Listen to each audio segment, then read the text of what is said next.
اعوذ باللہ من الشیطان الرجیم بسم اللہ الرحمن الرحیم. دا پروگرام شروع کیدون مخکې زه تلاوت دپاره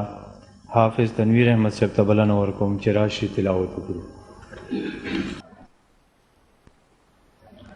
أعوذ بالله من الشيطان الرجيم.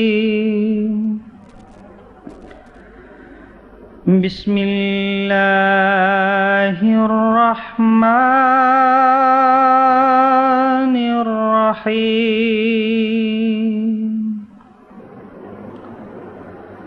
يسبح لله ما في السماوات وما في الأرض الملك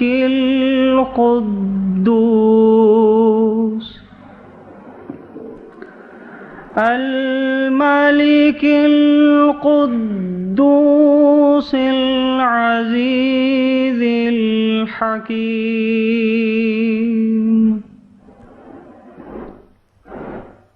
هو الذي بعث في الأميين رسولا منهم يتلو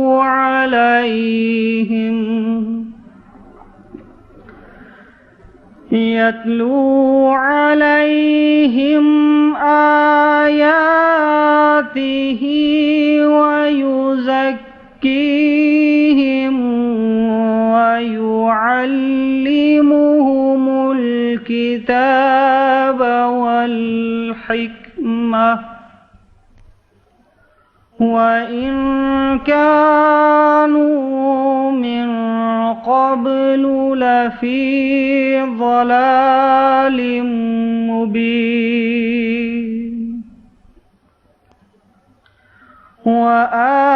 وآخرين منهم لما يلحقوا بهم وهو العزيز الحكيم.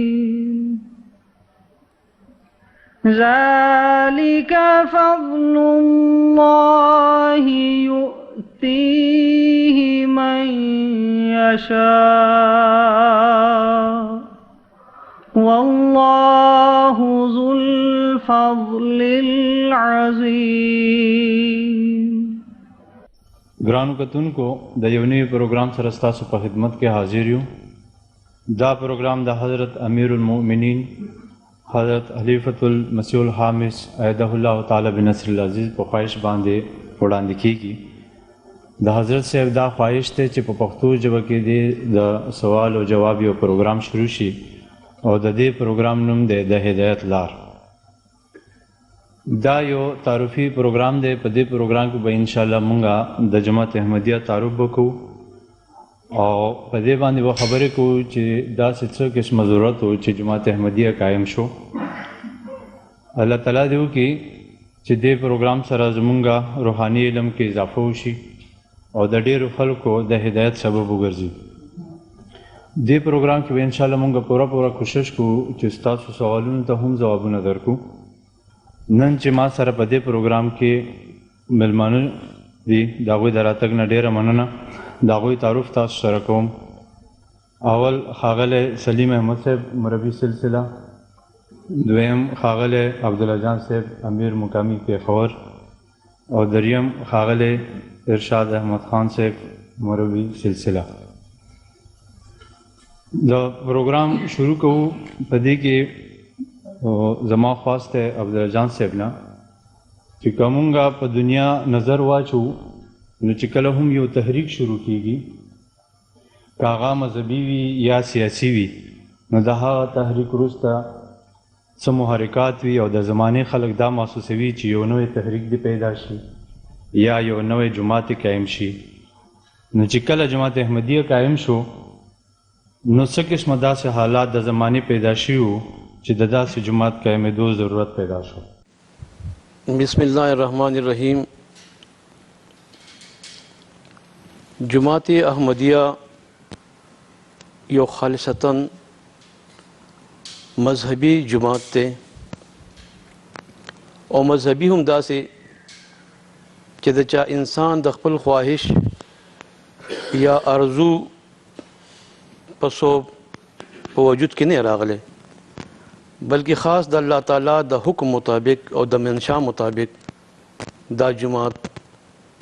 جوړ کړی شوی دی او د دې جماعت د جوړېدو مخکې نه خبر ورکړی شوی دا هم یو ډېره اهمه خبره ده الله تعالی حضرت محمد مصطفی احمد مجتبی صلی الله علیه و آله وسلم ته یو کامل او مکمل شریعت ورکړو او دا ورته فرمایل الیوم اکملت لکم دینکم واتممت علیکم نعمتی ورضیت لکم الاسلام دینا اے زما خوگا اے زما برگزیدہ بندہ ما تعالی یو ډیر مکمل شریعت درکو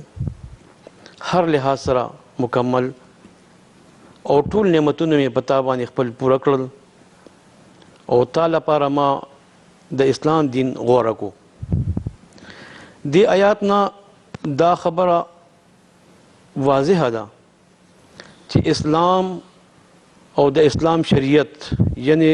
کم چې د قرآن مجید په شکل کې الله تعالی زموږ خوږ رسول الله ورکړی دا به تر قیامته پورې وي او په دې به زوال نه راځي او دا داسې خبره ده چې د دې هم الله تعالی خپل رسول سره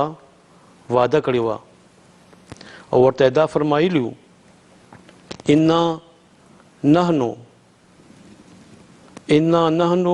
نزلنا الذکر و انا له لحافظون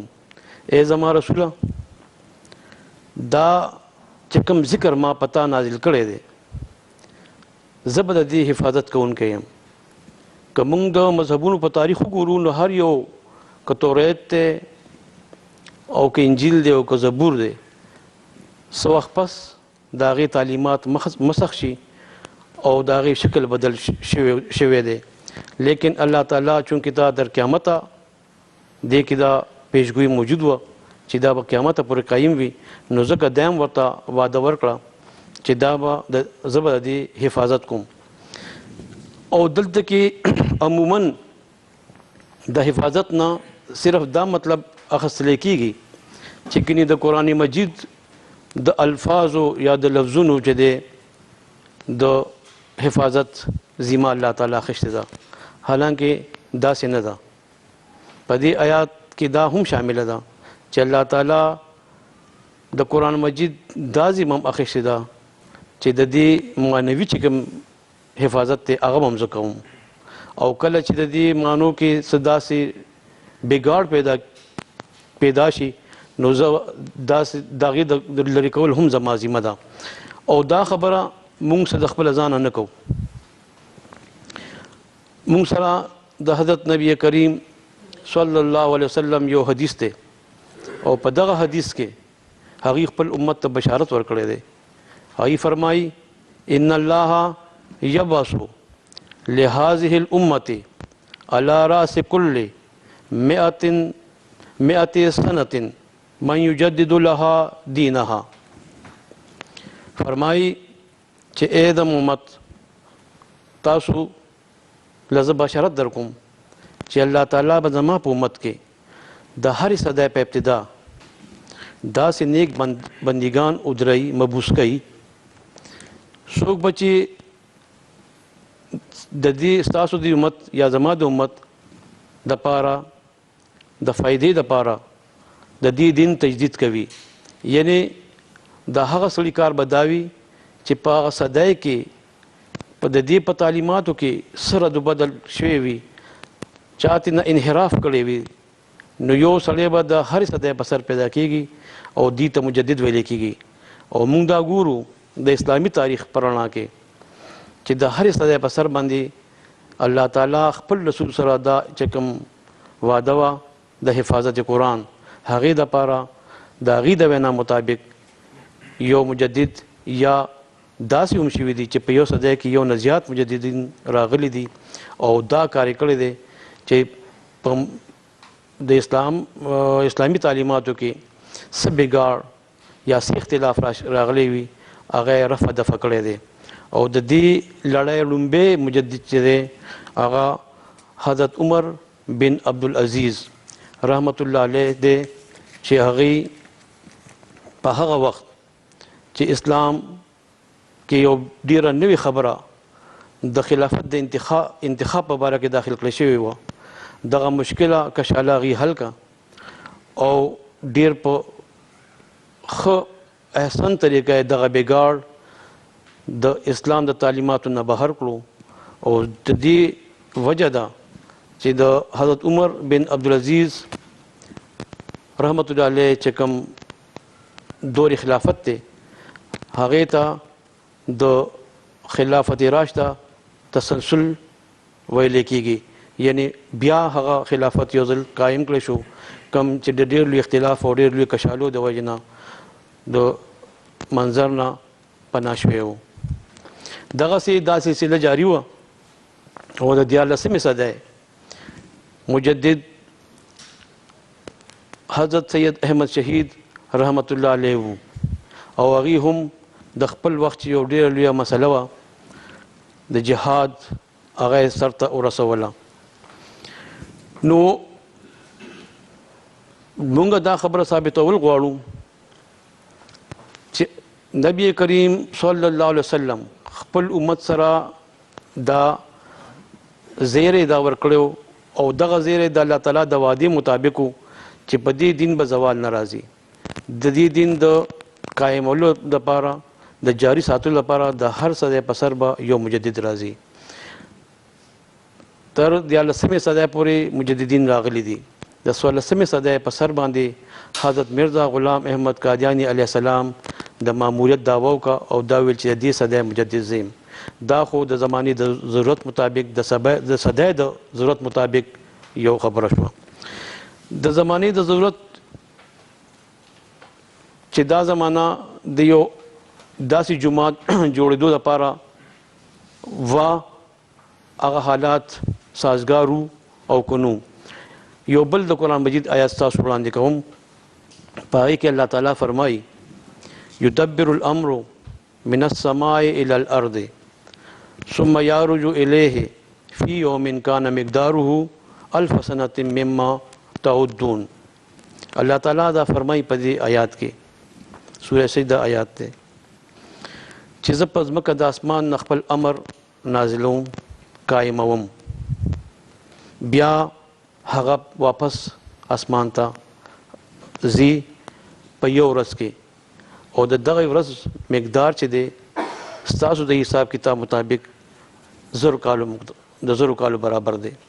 دغه یو ورځ کې چې واپس هغه خیږي اسمان ته ستاسو د حساب کتاب چې کوم د ورځو او شپو حساب کتاب تاسو ساتئ یعنی انسانان په ځمکه باندې دا 1000 کاله د هغې برابر دي. که دا آیات مونږ د حضرت نبی کریم صلی الله علیه وسلم دې حدیث سره ملو کو کم کې چې نبی کریم صلی الله علیه وسلم دا فرمایلی دي خیر القرون قرنی ثم الذین یلونهم ثم الذین یلونهم ثم یفشع الکذب. نبی کریم صلی الله علیه وسلم فرمایي چې ټول نه ښه صدۍ چې دا زما صدۍ ده، دې نه ورپسې صدۍ چې دا هغې کې به حالات لږ ګډوډ شي او بیا ورپسې صدۍ کې به نور هم زیات حالات خراب شي او د هغې نه پس چې دی تاسو به وګورئ چې د کذب د دروغ دوران بشي. دا 3 صدۍ او په آیات کې چې کوم 1000 کاله خوري شوي دي دا 1400 جوړېږي. د دې مطلب دا دی چې د 14مې صدۍ نه پس چې کوم مجدد راځي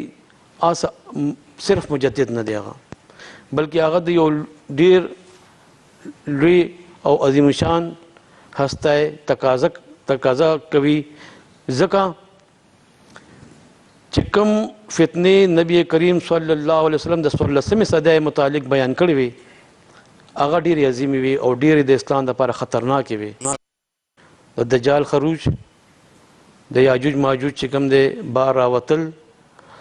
او د عیسائی او یهودیانو د اسلام د بیخکنۍ لپاره پوره کوششونه کول، دا د نبی کریم صلی الله علیه وسلم ته دا ټول خولی شوي او ځکه هغې دا فرمایلي چې زما یو روحاني فرزند به راځي. د کم آیات چې اوس تلاوت وشو د سوره جمعه هغې کې هم دا خبره ټاکلې شوې ده چې زه به یو ځل بیا راځم په یو بل امت کې. دا هغې طرف ته نه ځم چونکې صرف د دې د جومات هغه حالات تاسو ته ښیم. دا خو یو د دوه څیزونه تاسو ته ما ویل چې یو د زمانې دا او د وخت پوره و که نو د نبی کریم صلی الله علیه وسلم د وینا مطابق د قرآن مجید د تعلیماتو مطابق زه په دې باندې اکتفا کوم او صرف راځم حالاتو ته چې هغه ټایم د هندوستان حالات څنګه و چې کله حضرت مرزا غلام احمد قادیانی علیه السلام په 1891 کې د جماعت احمدیه بنیاد کېښود، نو آیا دغه ټایم اسلام کم مشکلات سره مخامخ و؟ مونږ د هندوستان برصغیر په تاریخ باندې نظر واچو نو دغه ټایم د مغلیا سلطنت شمع چې کوم دی هغه مړه شوې وه. مسلمانان ډیر مشکل حالات سره مخامخ وو. د کال 1859 د جنگ نه پس اگر چې هندوان په دې کې برابر شریک وو د انګریزانو خلاف چې کوم جنگ شوی و، لیکن د ناکامۍ نه پس ټوله ذمواري په مسلمانانو باندې واچوله او د فرنګیانو مخکې ځان صفا کړو. د هغې نتیجه دا راووته چې فرنګیان کوم چې مخکې نه اګاهونه د اسلام نه د هغې یره کېده، هغې نور هم د مسلمانانو مخالف شول او په دې کوشش کې چې هر لحاظ سره مسلمانان کمزوري کی او په مشکلاتو کې مبتلا کی. او بیا دویم کار دا وکړو چې پادریانو له مکمله چوټي ورکا، بالکل آزاد پرېښودل چې تاسو په اسلام باندې هر قسمه اعتراضات کول شروع کړئ او خلک د اسلام نه متنفر کولو کې چې څه کولی شي هغه وکړي. دا د عیسایانو کوششونه. بل طرف ته هندوانو هم یو خو د فرنګیانو مخکې دی ملامت کړل او بل په داغي په مذهب باندې د حملو کول لپاره د آریا سماج او د برهمو سماج بنیادونه کې خود شل. د هندوانو نوې نوې فرقې وروتې او داغي مقصد صرف دا چې دوی به د اسلام باندې داسې اعتراضونه کوي او داسې الزامات په لګوي چې خلک د دې دین نه واړوي. زه د اختصار نه کار اخلم او تاسو ته دغه وخت د حالاتو نقشه د مولانا ابوالحسن علي ندوي په الفاظو کې چې زه به ترجمه کوم د هغې خیالات تاسو مخکې وړاندې کوم. دوی وایي چې دغه دور چې دغه زمان چې و دا د مذهبي مناظرو زمانه وه او ټول اهل علم خلک چې هغې مختلف قسمه مناظرو کې لګیا وو اخته وو. عیسائی پادریان هغې دا خپل مقصد ګرځولو چې موږ به د اسلام مخالفت کوو او په دې کار کې ورته د سرکار مرسته هم حاصله وه او سرکار هر قسمه له دې له مدد ورکولو. هغې به دا ویل چې د هندوستان باندې موږ قابض شوي یو، د هندوستان چې زموږ په قبضه کې راغو دا د یسوع مسیح یو ډېر لوی عطیه ده او انعام دی په موږ باندې. نو اوس دا زموږ فرض دی چې دلته کې د عیسایت مذهب پرچار مونږ کو او دا ټول خلک مونږه عیسائی مذهب کې شامل کړو. دغه رنګې آریا سماج هم د اسلام په تردید کې ډیر جوش و خروش سره میدان ته راکوشي او دا د مناظرو یو اکاړه دلته کې جوړه شوې وه.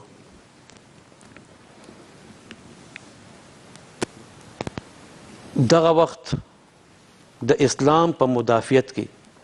هیڅ حکم نو چې هغه راوتې وي او د اسلام خدمت یې کړې وي. که په میدان کې وو نو صرف یو کس و چې د هغې نوم دی مرزا غلام احمد قادیاني او هغې د دې ټولو مذهبونو خلاف یو کتاب ولیکلو او دا کتاب نوم دی براهین احمدیه. زه خپلې خبرې دلته کې ختمول غواړم او ما دا کوشش وکړو چې زه د قرآن او د حدیث نه تاسو ته دا وښیم چې دغه زمانه د یو جومات د جوړولو دپاره مناسب وه که نه وه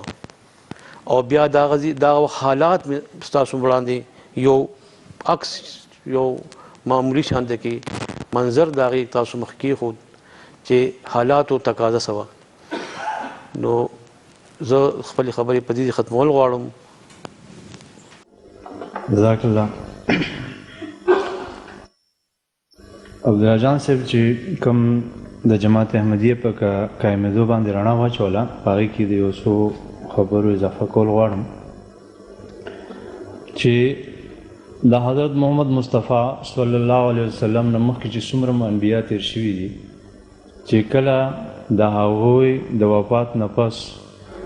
د دوی منونکو کې بګاړ پیدا شوی دی نو الله تعالی د هغوی خبر اخیستی دی.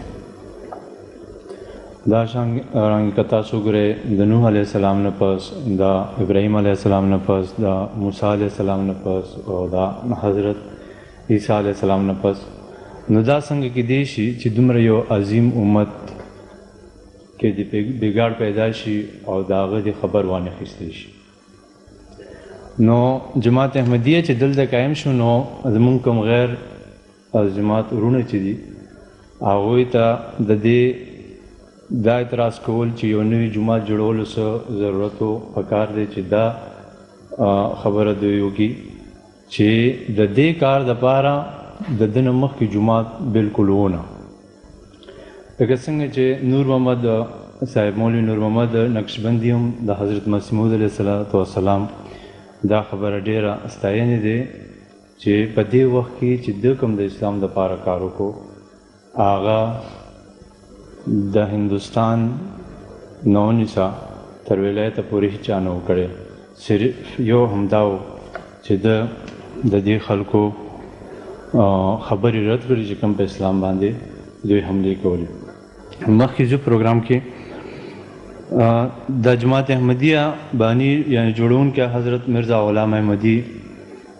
احمد قادیانی علیه السلام و چې د امام مهدي او د مسیح دعوه کړې وه. نو که ارشاد احمد خان صاحب په دې باندې موږ ته لږ رڼا واچوي چې دوی کوم ځای کې پیدا شوي وو کله پیدا شوي وو او د کومې قبیلې سره د دوی تعلق و. اعوذ باللہ من الشیطان الرجیم بسم اللہ الرحمن الرحیم. حضرت مسیح موعود علیہ السلام چې نوم یې حضرت مرزا غلام احمد قادیانی علیه السلام و د دوی نیکونو د سمرقند نه هجرت کړی او هندوستان ته راغلی و. په څه حالاتو کې راغلی و د دې په باره کې په تاریخ کې څه تفصیلات موجود نشته خو دا و چې دې علاقې ته راغلل او دلته والا د مغلیه دور و نو هغوی والا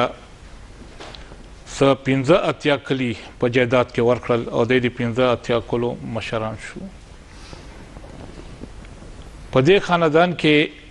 د حضرت مسیح موعود علیه السلام چې کوم والد صاحب و هغه کره حضرت مرزا غلام مرتضی صاحب هغه کره 15 اولاده پیدا شو.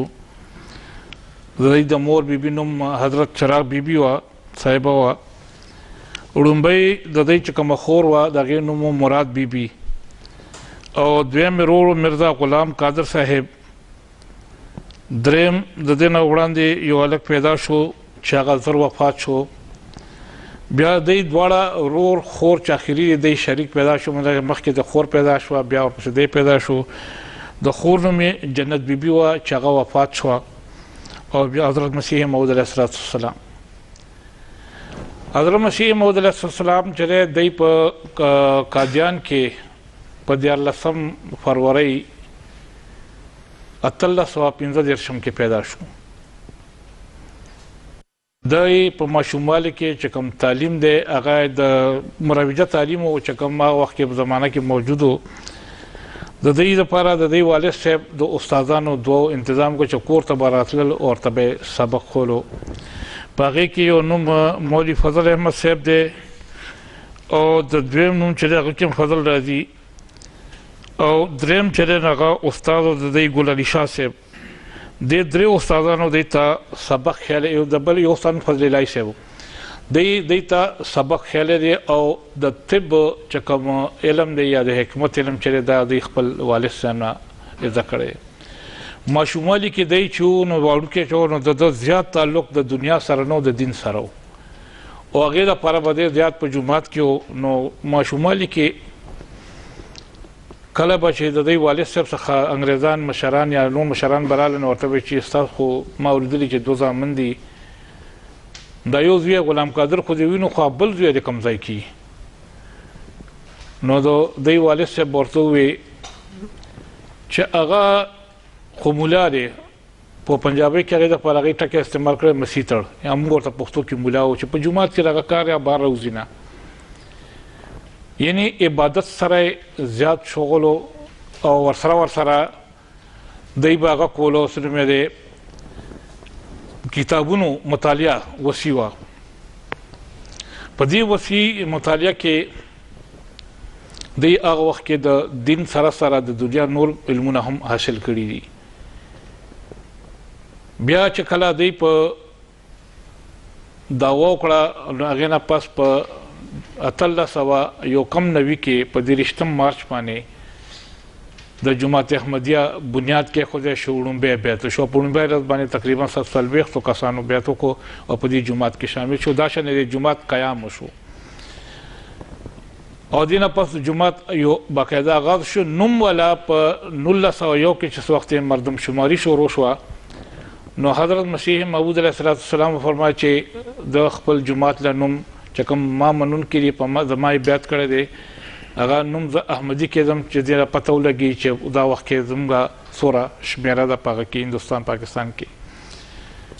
نو دغه شانې د دې جومات قیام چې دی هغه په 23 مارچ 1891 کې شوی دی. دا د مختصر تعارف دی، او په دې کې موږ صرف دا تفصیلات کې به چې څه وخت را پروګرام شروع شي انشاءالله تعالی کې جواب درکوو. دا حضرت مسیح موعود علیه السلام دا فارس الاصل سره تعلق لرل، چې په آخري زمانه کې کوم امام مهدي راځي هغه به د عربو نه ني بلکې فارس الاصل سره به دغه تعلق وي. نو د دې تایید مولوي محمد حسن صاحب وټولي هم کړی دی چې واقعي د دې تعلق فارس الاصل دی. مخکې پروګرام کې راځو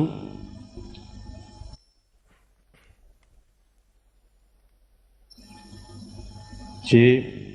مسیح موعود علیه السلام هو څو دعوې کړې وي، اوله د مجدد، بیا مسیح موعود، او دا شانته ابن مریم سره مشابهت دعوې. نو په دې باندې که سلیم صاحب مونږ ته رڼا واچوي. اعوذ باللہ من الشیطان الرجیم، بسم اللہ الرحمن الرحیم. د حضرت اقدس مسیح موعود علیه السلام د دعوو نه مخکې یو وضاحت ضروری ده. هغه دا چې کله چې هم خدای تعالی په قرآن کریم کې دا یو اصل یو قانون مقرر کړی دی، او خدای تعالی فرمایي چې د نبی او د رسول یا کله چې هم د خدای تعالی طرف کوم مامور راځي، نو د هغه علم ماته زه د زیاده علم لرم، ډېر علم لرم د خبرې چې کوم وخت کې زه نبی پیدا کړم او څوک د هغه دپاره انتخاب کړم. دغه یو قانون قرآن شریف کې خدای تعالی بیان کړی دی، او دا یې ویلي دي چې دغه کار زما په لاس کې دی. بیا دویم وضاحت دغه ضروری ده چې کله هم چې کوم انسان راځي یا د خدای تعالی طرف کوم نبی یا مامور راځي، نو د هغه دپاره دا ضروري نه دی چې هغه کوم خپل معین عمر ته ورسیږي نو یو دم هغه سره د خدای تعالی کلام شروع شي او هغه ته خدای تعالی دا پیغام ورکړي چې ته زما مامور یې. دا نه وي داسې، بلکې کوم انسان چې خدای تعالی په خپل علم کې لکه څنګه چې شروع کې خدای تعالی ویلي دي چې دا زما علم کې دا خبره، خدای تعالی علم دغه تقاضا ده چې کله چې هم کوم نبی یا کوم مامور انتخابوي دغه د ماشومتوب نه دغه د پیدایش نه هم مخکې دغه حفاظت خدای تعالی کوي. کله چې هغه پیدایش وشي او دغه کوم ماشومتوب عمر ده او دغه چې کومه ځواني ده دغه د اخلاقو دغه د اعمالو دغه د کردار هغه خدای تعالی حفاظت کوي. لکه څنګه تاسو مخکې مو واورېدل د حضرت مسیح موعود علیه الصلاة والسلام ماشومتوب یو واضح ده، بالکل ټول ته عیان نه ده. حضرت اقدس مسیح موعود علیه الصلاة والسلام دا چیلنج هم ورکړی ټولې دنیا ته چې تاسو زما د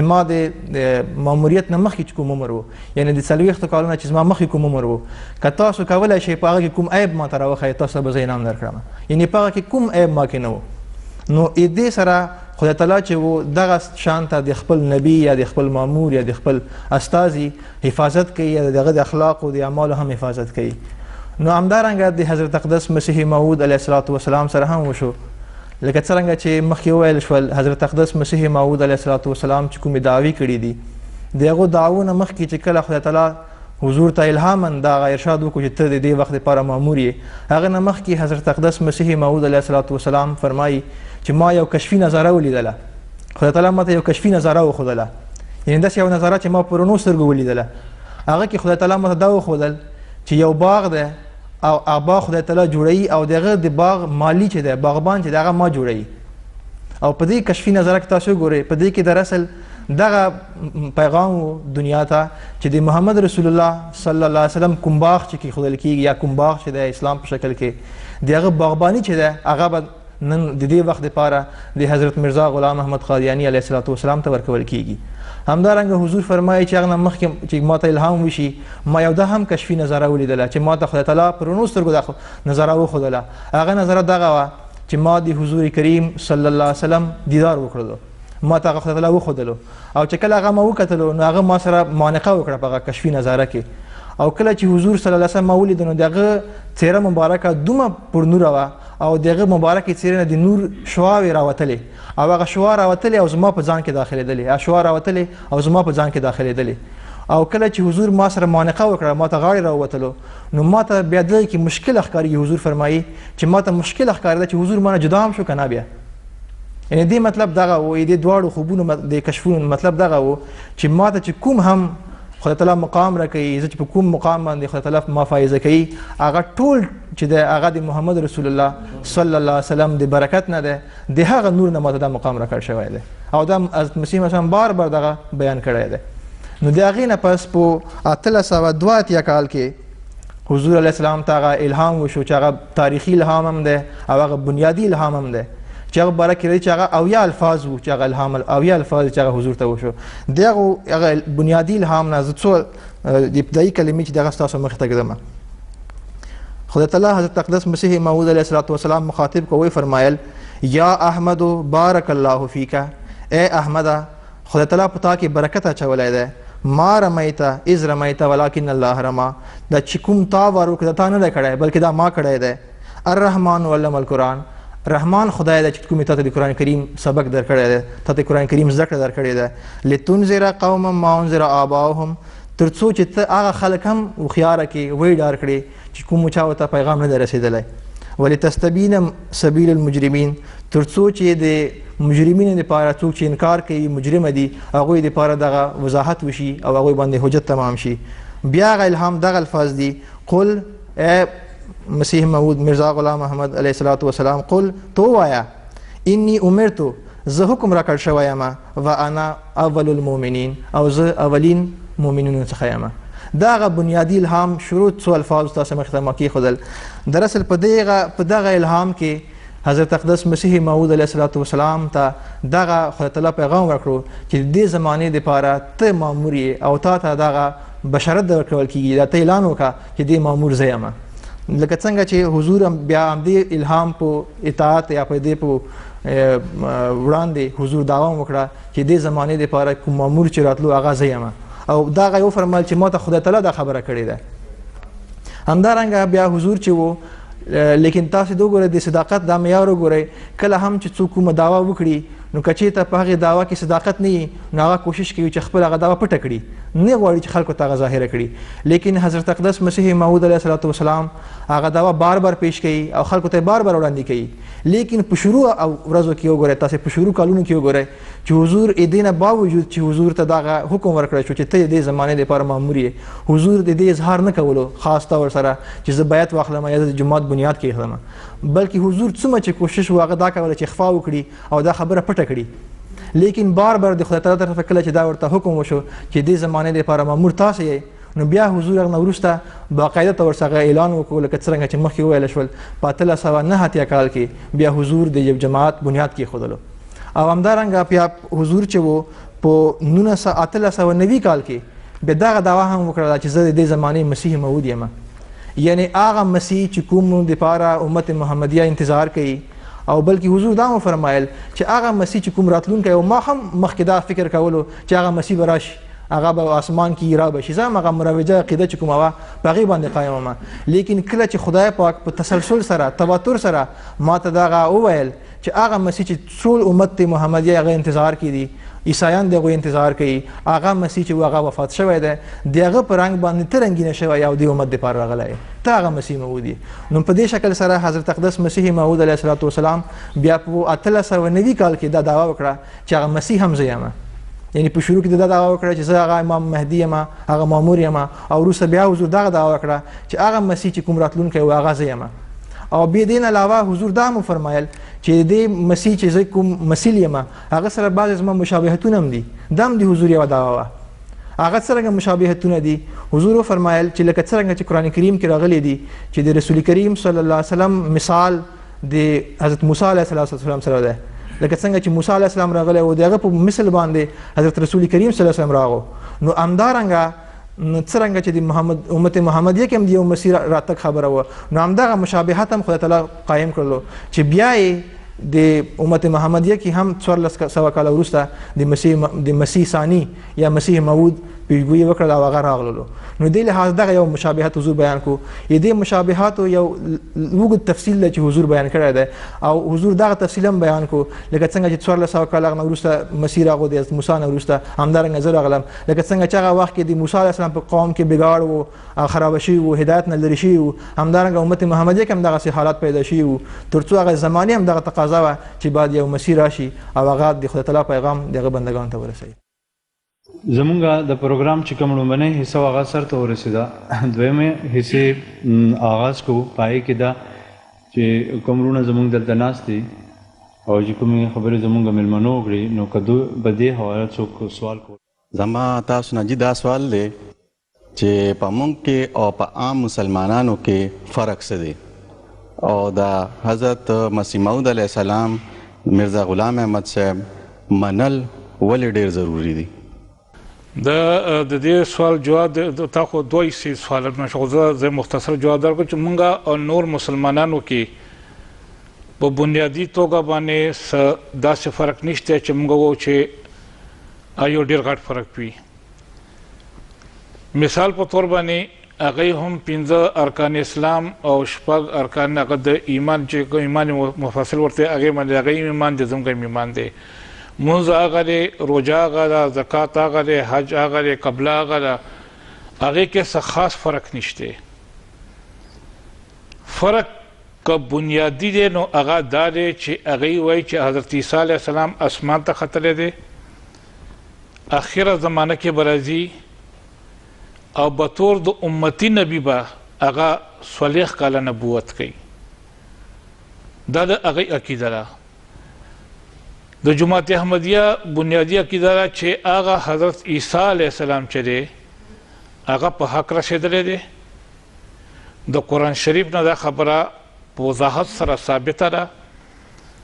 او د هغوی په شکل کې یا د هغوی مثیل چې دی هغه په دې زمانه کې حضرت مسیح موعود علیه السلام راغی نو په شخصیت کې فرق دی باقي څه بنیادي داسې غټ فرق نشته چې موږ وو چې هغې سره څه پاتې دا شوه چې د منلې ضروري دي که نه دي ضروري نو یو حدیث کې رسول الله صلی الله علیه وسلم فرمایلی دي چې من لم یعرف امام زمانه فقط مات میتة الجاهلیه، چې کم د وخت امام ونه مني نو هغه مړ شي، نو هغه د جهالت په هغه کې مرګ کې مړ شي. یعنی هغه منل نه منل چې نو هغه جهالت ته، او جهالت په هغه زمانه کې کفر ته ویلی شو. دغه شانې چې که الله تعالی او د الله تعالی رسول ورته نبی ویلي یا امتي نبی ویلی دي، بروزي نبی ویلی دي، نو د هغه منل نه منل چې نو هغه خو ښکاره ده چې بیا هغه د لکه یو موږ ټول نبیانو باندې ایمان راوړو، خو یو نبي نه انکار کوو، نو هغه ایمان نه مکملېږي. دا شان د نه منل چې دي که نه، هغې سره هم ایمان مکمل کېږي نه. ما سوال دغه دی چې د حضرت مسیح موعود علیه السلام په باره کې چې کوم بیانات اعلان شلل، دې د رښتینوالي په باره کې څه معلومات متکا راکړو چې دا واقعیت څه رښتونی دی که نه؟ اوسه پورې چې موږ تاسو سره کومې خبرې وکړې، موږ دا تاسو ته ښودل کوشش وکړو چې حضرت مسیح موعود علیه السلام څه نوی دین نه دی راوړی، بلکې دا د حضرت نبی کریم صلی الله علیه وسلم د دین تسلسل دی. ما تاسو خدمت کې د نبی کریم صلی الله علیه وسلم حدیث کې خو چې هغې دا فرمایلو چې کله په مذهب کې د قرآن په تعلیماتو کې سرد و بدل راشي معنوي لحاظ سره، نو الله تعالی به د هغې د حفاظت وعده کړې ده خپل پیغمبر سره، او د هرې صدۍ په سر به یو مجدد هغې دپاره رالیږي. دا یاد وساتئ، هر مجدد چې کوم دی، چونکې هغه الفاظ چې دي ان الله یبعث، اوس ظاهره خبره چې کوم سړی الله تعالی مبعوث کوي نو به ورته وایي که نه، هغه باندې څنګه به هغه ته پته لګي چې کله الله تعالی هغه سره کلام وکړو، هغه ملهم دی. د کلام د الله تعالی د کلام دعوه به ذات خود دوه لویه دعوه ده چې دې ته څوک ځان نشي نیوی. دا ډېره لویه دعوه ده. په دې کې د سوره الحاقه چې کوم آیاتونه دي، موږ سره اوس لږ ټایم چونکې لږ پاتې دی، د هغې تفصیلاتو کې موږ نشو تللی. انشاءالله موږ په دې زموږ چې کوم عقاید دي په دې باندې د وفات مسیح، ختم نبوت، د امام مهدي په علاماتو باندې، د مسیح موعود د راتلو په علاماتو باندې بیل بیل پروګرام انشاءالله موږ ږدو. نو دی وخت مختصر موږ تاسو ته دا عرض کوو چې مسیح موعود علیه السلام نوی دین نه دی راوړی، هم هغه 15 ارکان دي، هم هغه عقاید دي. صرف او صرف مسله دا وشوه چې کوم په امت کې یو غلط فهمي را روانه وه چې عیسی علیه السلام پاس په اسمان ژوندی ناست دی، دام